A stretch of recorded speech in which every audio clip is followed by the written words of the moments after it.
Hello everyone. आज हम लोग देखेंगे वैदिक युग के बारे में, उसकी क्या परिचय है और एवं राजनीतिक संरचना उसकी कैसी थी उस टाइम। वैदिक युग वेदों की रचना और संरचना के लिए प्रसिद्ध है। उन्हें हिंदू धर्म में पवित्र ग्रंथ माना जाता है। वैदिक काल लगभग 1500 से 500 ईसा पूर्व तक माना जाता है। यह भारतीय सभ्यता जो उपमहाद्वीप है उसमें आपको उत्तर पश्चिमी क्षेत्र में स्थित था। इस अवधि में मौर्य साम्राज्य और विशिष्ट धार्मिक और राजनीतिक मान्यताओं के साथ प्रारंभिक मानव समाज संस्कृति का उदय हुआ।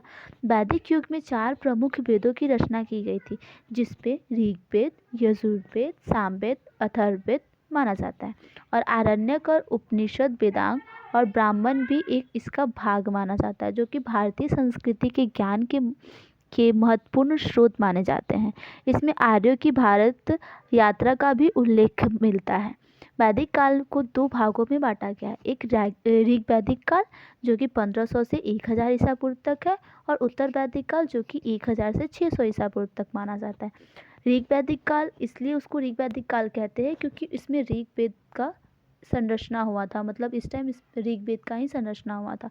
और उत्तर वैदिक काल में यजुर्वेद, सामवेद और अथर्ववेद की संरचना हुई थी। अब हम लोग देखेंगे कि पूर्व वैदिक काल या ऋग वैदिक काल में क्या क्या हुआ था, उसकी क्या परिचय है, इसके बारे में हम लोग देखेंगे।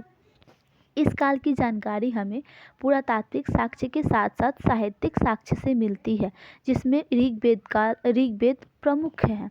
ऋग्वेद सबसे पुराना ज्ञात संस्कृत वैदिक ग्रंथ है। यह लगभग 1000 सूक्तों और 10 मंडलों या पुस्तकों में व्यवस्थित हजारों कविताओं का संग्रह है। ऋग्वेद में 10 खंड जिन्हें मंडल के नाम से जाना जाता है और 1028 सूक्तियाँ हैं। इसके 10वें मंडल में हमें गायत्री मंत्र की जानकारी मिलती है।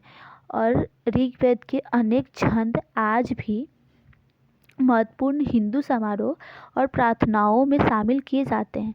ऋग्वेद की सूक्त या कहानियाँ हिंदू दर्शन और विचारधारा का प्रतिबिंब थे।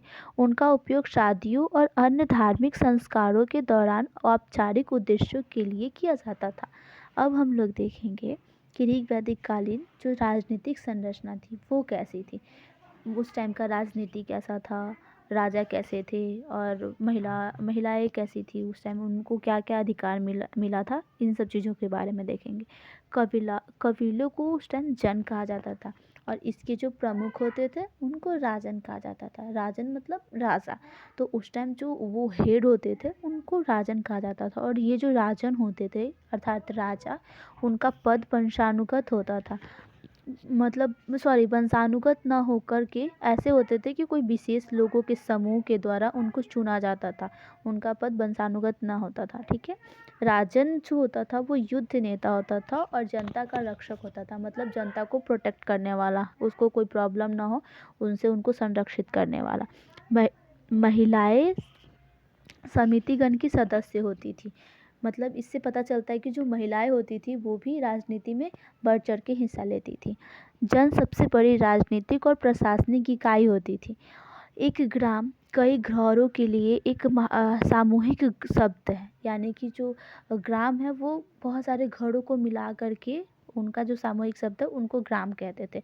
और उनके जो हेड होते थे, जैसे कि आजकल मुखिया होते हैं उसी तरह उस टाइम के जो हेड होते थे ग्राम के, उनको ग्रामिनी बोलते थे। राजन की सहायता के लिए पुरोहित अर्थात पंडित वगैरह और सेनानी यानी कि जो सेना लोग होते थे वो होते थे। बाकी इसके बारे में आगे हम लोग धार्मिक आर्थिक और सोसाइटी उस टाइम का किस टाइप का था, समाज के बारे में हम लोग नेक्स्ट वीडियो में देखेंगे। Thanks for watching the video.